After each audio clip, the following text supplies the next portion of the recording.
ఏది పోగొట్టుకోకుండా, ఏది సంపాదించినా, ఏది జారవిడుచుకున్నా, ఎంత మాత్రం పోగొట్టుకోకూడని అమూల్యమైన బహుమానం విశ్వాసం.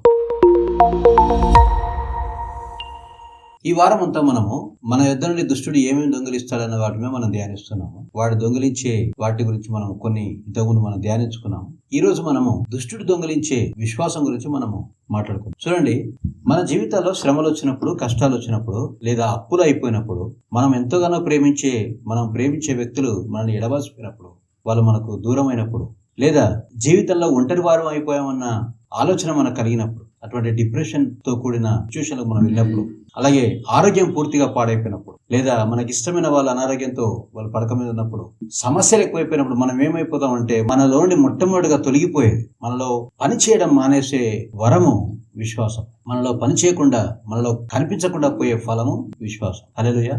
ఒక విశ్వాసం మాత్రమే బైబిల్లో ఆత్మీయ వరాల లిస్ట్ లో ఉంది, ఆత్మీయ ఫలాల లిస్ట్ లో కూడా ఉంది. ఈ రెండింటికి తేడా ఏంటో మీకు నేను చెప్తాను. కానీ ముందుగా యేసు ప్రభుల వారు ఒక వ్యక్తి జీవితంలోనే ముందుగానే విశ్వాసం తొలగిపోయే పరిస్థితి రాబోతుందని, అయితే ఆ పరిస్థితి తప్పిపోదు కానీ ఆ పరిస్థితి వచ్చినప్పుడు ఆ పరిస్థితిలో విశ్వాసం తప్పిపోకుండా తాను తండ్రికి వేడుకున్నానన్న సంఘటన మనం చూస్తాం.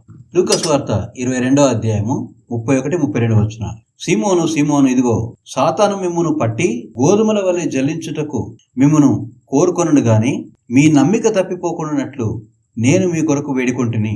నీ మనసు తిరిగిన తర్వాత నీ సహోదరులను స్థిరపరచమని చెప్పాను.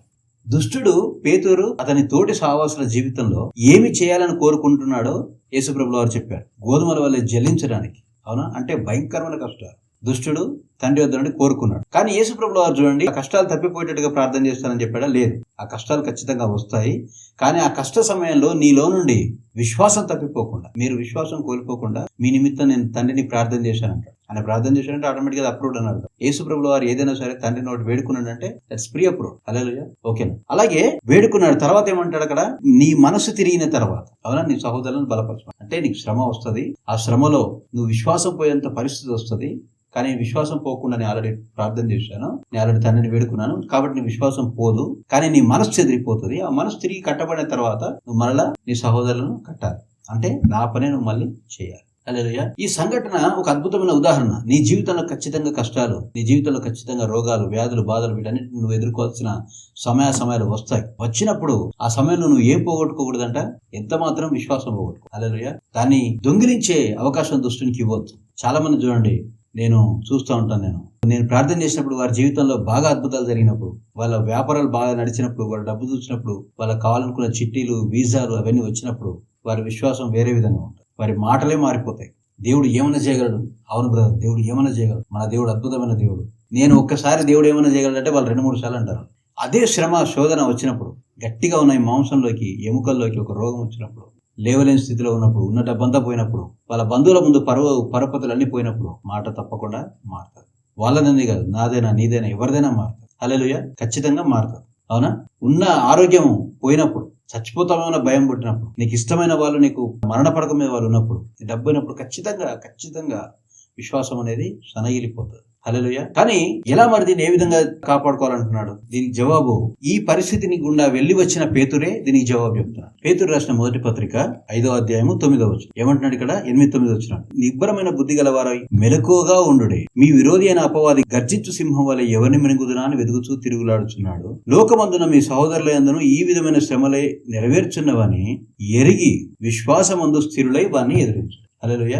నీ జీవితంలో ఈ రోజు ఎటువంటి కష్టం ఉందో నాకు తెలియదు. నీ జీవితంలో అప్పులు ఉండొచ్చు, బాధలు ఉండొచ్చు, కన్నీళ్లు, కష్టాలు, ఒంటరితనము, డిప్రెషన్, అవునా, మానసిక కుంగిబాటు, లేదా ఎంత వదిలేద్దామన్నా వదిలిపెట్టలేని ఒక పాపపు దురలవాటు, లేదా నీ కుటుంబంలోనే సమస్యలు, గొడవలు, నీ రక్త సంబంధికుల దగ్గరే, నీ బంధువుల దగ్గరే అవమానాలు, ఏదో ప్రయోగం చేయకపోతే విఫలమైపోయిన ప్రయోగాలు, దానివల్ల అప్పులు, నీ డబ్బు, నీ ఇంట్లో వాళ్ళ డబ్బు పోగొట్టడాలు, ఇటువంటి దారుణమైన పరిస్థితులు నీ జీవితంలో ఏమున్నాయో నాకు తెలియదు. కానీ ఈ సమయంలో నువ్వు చేయాల్సిన పని ఏంటంటే, నువ్వు ఏం చేయాలంట? విశ్వాసమందు నువ్వు స్థిరునివై దుష్టుని ఎదిరించాలి. ఎలా ఎదిరించగలవు? చూడు, ఖచ్చితంగా ఏ విధంగానైతే ఎండాకాలం తర్వాత ఖచ్చితంగా ఏమొస్తుంది? వానకాలం వస్తుంది. అవునా? ఎండిన బీడు భూమి మీద దేవుడు ఖచ్చితంగా వానను కుమ్మరిస్తాడు. అలాగే నీ పరిస్థితిని దేవుడు ఖచ్చితంగా మారుస్తాడు. నీ రోగాలు, నీ బాధలు, నీ అప్పులు, నీ ఒంటరితనము, నీ ఓటమి అన్నీ పోతాయి, ఖచ్చితంగా పోతాయి. యేసుక్రీస్తు అనే దేవుడు నేను విడిచిపెట్టాడు. హల్లెలూయా. కనుక ఈ రోజు నీ జీవితంలో ఉన్న దాన్ని బట్టి నువ్వు విశ్వాసాన్ని పోగొట్టుకోవద్దు. రేపు రాబోతున్న 7 ఆశీర్వాదం మీద నువ్వు ఆశ పెట్టుకొని నీ విశ్వాసాన్ని నువ్వు కాపాడుకోవాలి. హల్లెలూయా. దుష్టుడు అదే పనిగా నీ తలంపుల ద్వారా, అదే పనిగా నీ చుట్టూన మనుషుల యొక్క మాటల ద్వారా, నాకు ఒకసారి అప్పులు అయిపోయినప్పుడు నేను ఏదో వ్యాపార ప్రయోగం చేయబోతే నాకు 2.5 కోట్లు అప్పయింది. అది మొదట 1.5 దగ్గరే ఉండేది. కానీ ఆ 1.5 తీసేద్దామన్న తాపత్రయంలో నేను ఇంకో 2-3 చేస్తే మరో ₹1 ఆడైపోయి మొత్తం 2.5 కోట్ల అప్పాడైపోయాను. ఆ టైంలో మా ఆఫీస్ వాళ్ళు నన్ను ఒక అఫీషియల్ విజిట్ మీద నన్ను బయట దేశాన్ని పంపిస్తే మా బంధువులు అక్కడికి ఫోన్ చేసి అంటారు, నిజమేనా నువ్వు అప్పులు చేసి పారిపోయావంట కదా అని అడిగారు. ఇంత భయంకరం. హల్లెలూయా. ఈ అప్పులు అయిపోయినాయి కదా, నీ జీవితంలో యేసుప్రభు ఉన్నాడు. ఇడ్లీ బండి దగ్గర ప్లేట్లు కడిగే నిన్ను ఈ రోజు దేవుడు ఇంత స్థాయికి తీసుకొచ్చాడు. అదే దేవుడు నీ అప్పుల నుండి కూడా బయటపడేస్తారని చెప్పేసి ఒక్కరు అనలేదు. హల్లెలూయా.